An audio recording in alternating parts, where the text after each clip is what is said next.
I shall read to you the Sutra on the merits of the fundamental vows of the Master of Healing, the lapis lazuli radiance, Tathagata.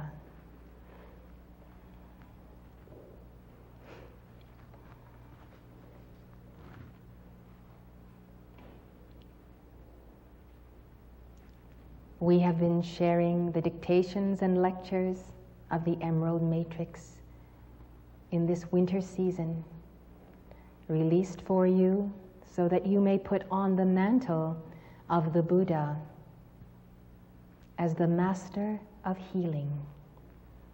Master of Healing is only one of the titles of the Tathagata. And so we follow this ray of our heart's illumination back to the sun for the Masterful One of Healing. We enter the path of the Buddhas as Bodhisattva to be, as mothers of the world to be, by the heart of the 12 vows, the 12 vows of the Master of Healing. As we study these vows, we will take them ourselves, if we so elect to do, when we hear them read, and we will give our own mantras, our dynamic decrees, by way of affirming and confirming the vow of our heart to be what the Bodhisattva who became the Buddha vowed to be.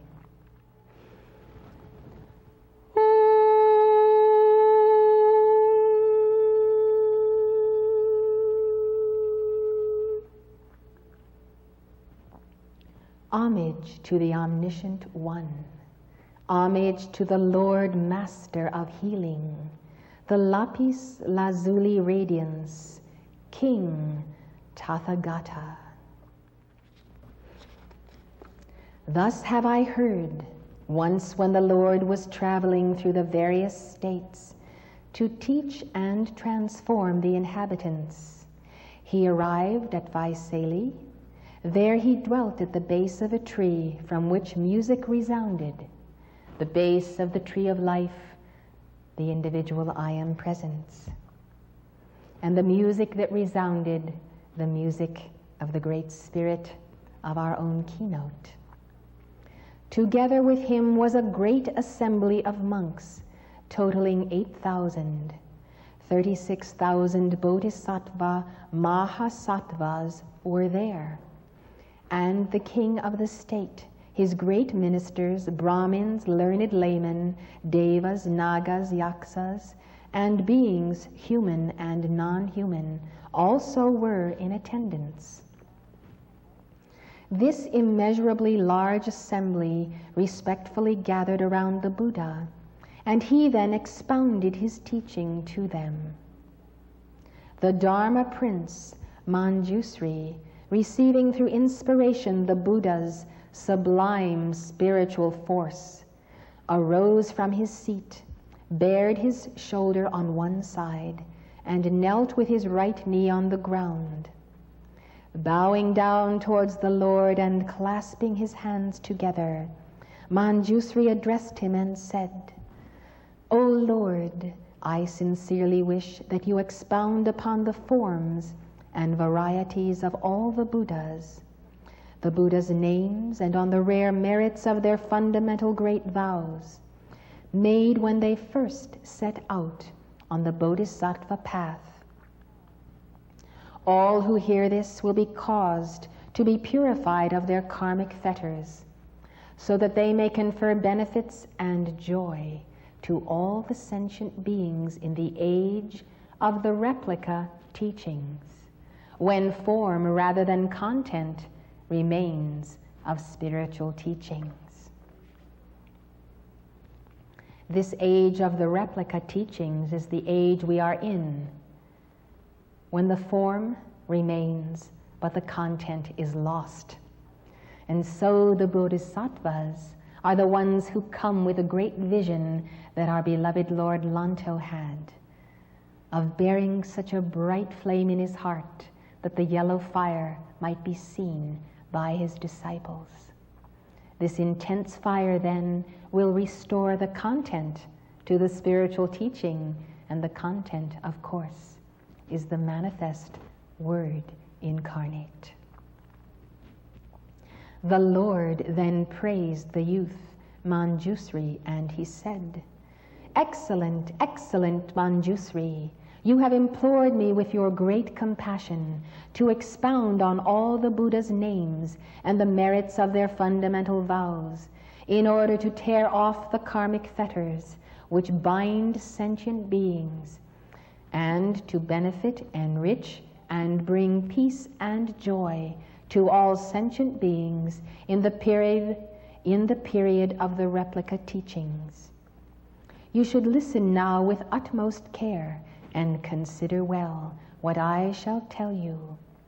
Manjusri said, "I sincerely wish that you will speak. We all will listen with great joy to your explanations." The title of this teaching of the Buddha is "The Buddha of Healing, His 12 Vows, and His Eastern Paradise."